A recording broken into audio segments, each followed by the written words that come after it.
Last class में हमने number system और टाइप्स ऑफ नंबर सिस्टम के बारे में सीखा था और मैंने तुमको बताया था number system is a writing method by which numbers are written और एक्सप्रेस्ड। इस क्लास में हम सीखने वाले हैं कि नंबर सिस्टम किन किन नंबर से मिलकर बना होता है। पहला नंबर नंबर सिस्टम में आता है नेचुरल नंबर या प्राकृतिक संख्या। If you say to a small child start counting number, he naturally starts counting from 1 and say like this 1 2 3 4 5 6 7। अगर तुमसे बोला जाए नंबर काउंट करो, तुम कहोगे 1 2 3 4 5 6 लाइक दैट। तो ऐसे नंबर्स जो 1 से शुरू हों और अनंत तक चलते जाएं, तो ऐसे सारे नंबर्स को हम बोलते हैं नेचुरल नंबर्स या प्राकृतिक संख्या। नेचुरल नंबर को हम n से दिखाते हैं। यहां पे ये इंफिनिटी है, इसका मतलब ये नंबर्स ऐसे अनंत तक चलते जाएंगे। 3 डॉट्स भी दिखाते हैं, उसका मतलब भी होता है अनंत, या एरो भी कभी कभी दिखाते हैं, जैसे एरो ऐसे दिया गया, इसका मतलब अनंत तक चलता जाएगा। अब जितने नेचुरल नंबर हैं उनके साथ सिर्फ और सिर्फ 0 तुम शामिल कर दो तो वो बन जाएगा होल नंबर। होल नंबर को हम W से दिखाते हैं। अब जितने होल नंबर है ना उन सबको ले लो और जितने नेगेटिव नंबर्स हैं उनको शामिल कर दो। अब नेगेटिव नंबर भी अनंत तक जाएंगे, राइट? तो उनको शामिल कर दो तो हम उसको बोलने लगते हैं इंटीजर्स। इंटीजर का मतलब समझो। देखो, इंटीजर का मतलब होता है पूरा पूरा। जैसे हमने बोला 1 -1 1 2 3 4 5 6 7, तो पूरा पूरा ये इंटीजर्स में आएगा। लेकिन मैंने बोला 1/2 यानी भिन्न फ्रैक्शन वाले इसमें नंबर शामिल नहीं होंगे। इसको दिखाते हैं Z, और Z जो लेटर आया वो जर्मन भाषा के एक वर्ड से आया जिसका नाम है ज़ेहलन। ज़ेहलन मतलब काउंट या नंबर्स होता है जर्मन में, तो वहां से लिया गया। इसको I से डिनोट नहीं करते। क्यों नहीं करते? क्योंकि I से दूसरे नंबर को डिनोट करते हैं। तो ये Z से एक चीज बड़ी अच्छी इससे समझ सकते हो कि ये नेगेटिव की पॉजिटिव की तरफ भी सारे नंबर्स लेगा और नेगेटिव की तरफ ना। इसका देखो Z ऐसे ही तो बना होता, तो इससे एक फायदा उठा लो, इससे याद कर लो कि इंटीजर्स मतलब पॉजिटिव की तरफ नेगेटिव की तरफ, और 0 तो ऑब्वियसली होता ही है। ठीक है, 0 क्या इंटीजर है? हाँ, 0 भी इंटीजर में आता है। अब जितने इंटीजर्स है ना उन सबको ले लो। अब फ्रैक्शन वाले या भिन्न वाले सारे नंबर ले लोगे तो उसका जो कलेक्शन बनाओगे उसको हम बोलेंगे रैशनल नंबर। रैशनल नंबर को हम Q से दिखाते हैं। क्यों? ये जो लेटर आता है ये आता है क्वेश्चन से। अब क्वेश्चन से ये लेटर क्यों लिया गया, क्या लॉजिक है, जब मैं रैशनल नंबर के बारे में पढ़ाऊंगा तो तुमको बताऊंगा। तुमको बहुत इंटरेस्टिंग चीज है और इससे बहुत सी इंफॉर्मेशन भी पता चलती है।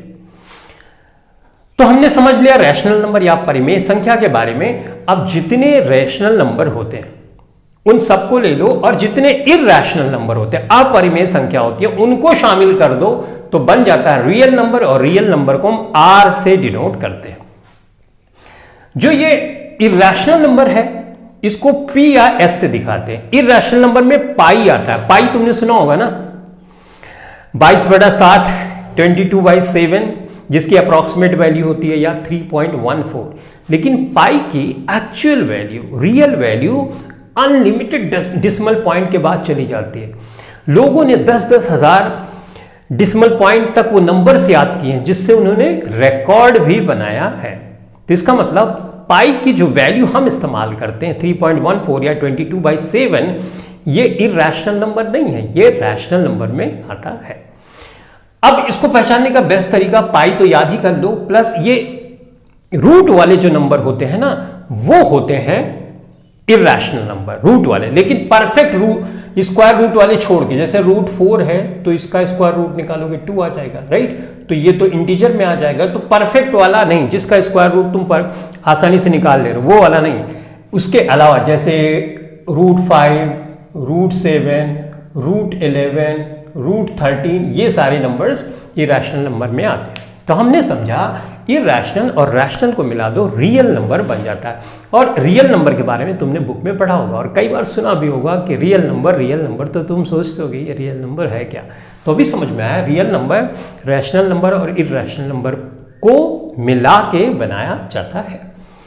अब जितने रियल नंबर इनको ले लो और इमेजिनरी नंबर जो कि तुम क्लास 10 तक तो नहीं, आगे जाके पढ़ोगे तो वहां इमेजिनरी नंबर के बारे में पढ़ोगे। इस इमेजिनरी नंबर और रियल नंबर को मिला के हम बन जाता है हमारा नंबर सिस्टम, जिसके बारे में कल मैंने डिस्कशन किया था। जो नंबर सिस्टम हम पढ़ते हैं वो है डेसिमल नंबर सिस्टम, जिसमें हम 0 to 9 यानी 10 डिजिट्स का इस्तेमाल करके सारे नंबर्स लिखते हैं, छोटे बड़े कोई भी नंबर, फ्रैक्शन कोई भी नंबर लिखते हैं। तो हम जो सिस्टम पढ़ते हैं वो है डेसिमल नंबर सिस्टम। अब इसमें कुछ क्वेश्चंस कभी कभी आते हैं, जैसे क्या सारे रियल नंबर नेचुरल नंबर होते हैं? तुम बताओ। नहीं होते। क्या सारे नेचुरल नंबर रियल नंबर होते हैं? हाँ होते हैं, क्योंकि ये natural number, whole number, integer, rational number, ये सब तो इसमें शामिल है, राइट। अब रैशनल नंबर के अंदर ये तीनों शामिल है, इंटीजर के अंदर ये दोनों शामिल है, राइट। तो अगर तुमसे पूछा जाए क्या सारे होल नंबर इंटीजर्स होते हैं? होते हैं। लेकिन क्या सारे इंटीजर होल नंबर होते हैं? नहीं होते, क्योंकि इंटीजर में नेगेटिव नंबर भी एक्स्ट्रा हो जाता है। तो इस तरह से इस टाइप के क्वेश्चंस को तुम आंसर कर सकते हो। आई होप तुम बेहतर ढंग से समझ गए, इसको नोट डाउन भी कर लो, और इतनी अंडरस्टैंडिंग इस क्लास से हो जाए कि नंबर्स, होल नंबर किसको बोलते हैं, नेचुरल किसको बोलते हैं, इंटीजर्स, रैशनल, रियल नंबर्स किसको बोलते हैं, इरैशनल बोलते हैं, तो सफिशिएंट है। और किससे डिनोट करते हैं तो हमारे लिए सफिशिएंट है। अब हम नेक्स्ट क्लास में पढ़ेंगे कि इनके अंदर भी अलग अलग टाइप के नंबर्स होते हैं, जैसे odd number, even number, composite number, prime number, को प्राइम नंबर, ट्विन नंबर भी होते हैं, सक्सेसर भी होते हैं, राइट। तुमने पढ़ा होगा। तो इन सब नंबर्स के बारे में हम नेक्स्ट क्लास में डिस्कशन करने वाले हैं। तो चलो गाइस, इस क्लास के लिए इतना ही। Thanks for watching this video. Thank you very much.